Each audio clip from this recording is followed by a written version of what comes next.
बांकीपुर उपचुनाव से जुड़ी हुई बैलेट पेपर काउंटिंग में प्रशांत किशोर आगे चल रहे हैं। पहले राउंड में प्रशांत किशोर ने बढ़त बनाई हुई है। पहले राउंड में उनको 2220 वोट मिलते हुए नजर आ रहे हैं। तो वहीं बीजेपी की बात करें तो पहले राउंड में 1423 वोट बीजेपी को मिले हैं। बैलेट पेपर की मतगणना भी जारी है और उसी से जुड़ा ये बड़ा अपडेट इस वक्त हम आपको दे रहे हैं, जिसमें प्रशांत किशोर आगे निकलते हुए नजर आ रहे हैं। बैलेट पेपर काउंटिंग में 2000 से ज्यादा वोट उनको अब तक मिल चुके हैं। पहले राउंड में प्रशांत किशोर आगे हैं, ये बड़ा अपडेट है। तो वहीं बीजेपी की बात करें तो बीजेपी को प्रशांत किशोर के मुकाबले कम वोट से यहां पर मिलते हुए नजर आ रहे हैं। 1423 वोट बीजेपी को मिले हैं। हालांकि बीजेपी पूरी तैयारी कर चुकी है, लड्डू बनाए जा रहे हैं, वितरण को लेकर तमाम तैयारियां। पूरा भरोसा है बीजेपी को कि जीत बीजेपी की होगी, क्योंकि नितिन नवीन की पुश्तैनी सीट है, बीजेपी का गढ़ मानी जाती है। दशकों तक बीजेपी का कब्जा यहां पर रहा है, लेकिन प्रशांत किशोर कांटे की टक्कर यहां पर देते हुए बीजेपी उम्मीदवार को। ऐसे में अगर प्रशांत किशोर यहां से जीत हासिल कर लेते हैं तो सीधे तौर पर राजनीति में उनकी ये बड़ी एंट्री के तौर पर देखा जाएगा।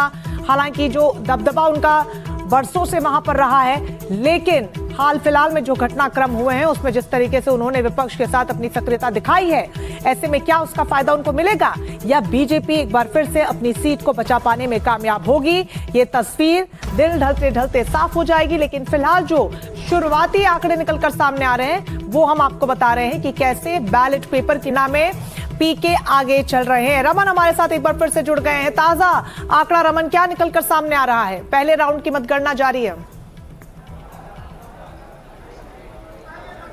जी बिल्कुल, देखिए पहले राउंड की काउंटिंग के बाद दूसरे राउंड की काउंटिंग में जब ईवीएम की काउंटिंग की शुरुआत हुई है 9 बजे से, उसमें भी प्रशांत किशोर आगे नजर आ रहे हैं। अभी तक प्रशांत किशोर को बात करें तो लगभग 3500 से ज़्यादा वोट प्रशांत किशोर को, कुल वोटों की अगर गिनती करेंगे हम तो प्रशांत किशोर 3500 वोटों से आगे जा चुके हैं और बीजेपी के जो उम्मीदवार हैं उनको लगभग 2600 के आसपास वोट दूसरे राउंड की गिनती में आए हैं। यानी कि लगभग 1000 वोट से ज़्यादा का जो आंकड़ा है वो बीजेपी और प्रशांत किशोर के बीच में देखने को मिल रहा है। अगर वही बात करें आरजेडी की तो आरजेडी तीसरे नंबर पर है।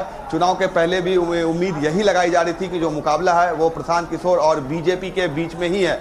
अब देखना है कि इस मार्जिन को प्रशांत किशोर अंतिम राउंड तक बरकरार रखते हैं या नहीं, या किसी भी वक्त भारतीय जनता पार्टी जो है वो बाउंस बैक कर सकती है, क्योंकि बांकीपुर जो सीट है वो बीजेपी का स्ट्रांग होल्ड है। ऐसे में जो भी कैडर वोटर है भाजपा के वो बांकीपुर सीट में भी है, लेकिन बियॉन्ड द बेल्ट जाकर जिस तरीके से दूसरे कास्ट के लोगों ने, खासकर की जो कैडर वोटर माना जाता है आरजेडी का, मुसलमान और यादव, उन्होंने बड़ी संख्या में वोट किए प्रशांत किशोर को। यही वजह है कि प्रशांत किशोर दूसरे राउंड की काउंटिंग में भी इस वक्त आगे नजर आ रहे हैं। क्या ये जातीय समीकरण तक ही सीमित है रमन? क्या वाकई में जातीय समीकरण तक ही सीमित है या फिर कई ऐसे मुद्दे रहे जो यहाँ पर भारी पड़ सकते हैं राज्य सरकार के लिए? बिल्कुल नहीं, ये सिर्फ जातीय समीकरण में इसे सही नहीं कहना चाहूंगा, क्योंकि जिस तरीके से कई सारे मुद्दे थे, हाल में जनजी प्रोटेस्ट हुआ, स्टूडेंट का एक बड़ा आंदोलन दिल्ली के बाद पटना में देखने को मिला, उसके साथ जितने भी आप राम मंदिर चढ़ावा चोरी का जो मुद्दा विपक्ष उठा रहा है, ये सारे मुद्दे कहीं ना कहीं मायने रखते थे इस चुनाव में।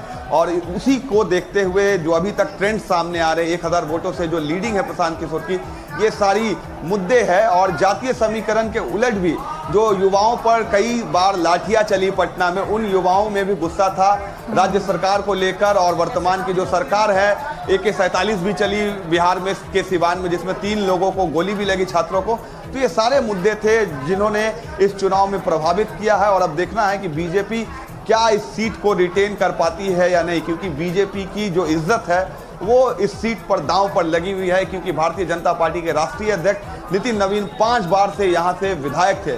अगर बीजेपी ये चुनाव हारती है तो आप मान के चलिए ये एक बड़ा सेटबैक होगा बीजेपी के लिए। बिल्कुल, और एक कड़ा संदेश भी होगा रमन। और यहाँ से प्रशांत किशोर अगर जीतते हैं तो ऑफिशियली अपनी वो अब राजनीति की अपनी सीट की इसी सीट से शुरुआत वो करेंगे, लेकिन बीजेपी के लिए एक बहुत बड़ा फिर ये डेंट हो सकता है। आप नजर बनाए रखिएगा। फिलहाल बहुत शुक्रिया आपका तमाम जानकारी के लिए।